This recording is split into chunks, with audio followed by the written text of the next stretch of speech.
নারায়ণগঞ্জ শহরের ২ নং রেলগেট এলাকায় অবস্থিত জেলা ও মহানগর আওয়ামী লীগের কার্যালয় এখন পাগল, মাস্তান ও ভবঘুরে নারী পুরুষের বাসস্থান।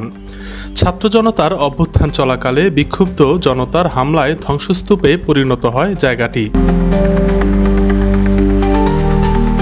এরপর থেকে শহরের ভাসমান মানুষের আনাগোনা বাড়তে থাকে নারায়ণগঞ্জ শহরের উপকণ্ঠে অবস্থিত আওয়ামী লীগের এই কার্যালয়টিতে। অনেকের অভিযোগ, রাত গভীর হলে অবৈধ কার্যকলাপও হয় এখানে। তাই গত ১ সেপ্টেম্বর বাধ্য হয়ে ভিতরে প্রবেশের ২টি ফটক আটকে দেয় স্থানীয় কিছু আওয়ামী লীগের নেতাকর্মী। নারায়ণগঞ্জ সিটি কর্পোরেশনের সাবেক মেয়র ডাক্তার সেলিনা হায়াত আইভি সহ স্থানীয় বেশ কয়েকজন প্রভাবশালী আওয়ামী লীগ নেতার অর্থায়নে নারায়ণগঞ্জ জেলা ও মহানগর আওয়ামী লীগের এই ২ তলা বিশিষ্ট কার্যালয়টিকে নতুন করে নির্মাণ করা হয়েছিল।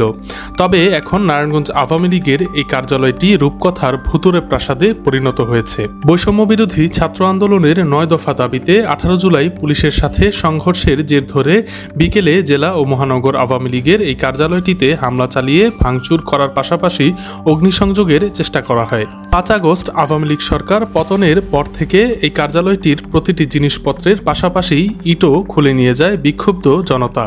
এ সময় কার্যালয়ের একাধিক নামফলকও ভেঙে ফেলা হয়, এমনকি বিদ্যুতের সংযোগ তারও কেটে নেওয়া হয়। বর্তমানে জেলা ও মহানগর আওয়ামী লীগের কার্যালয়টি ভুতুড়ে ভবনে রূপ নিয়েছে।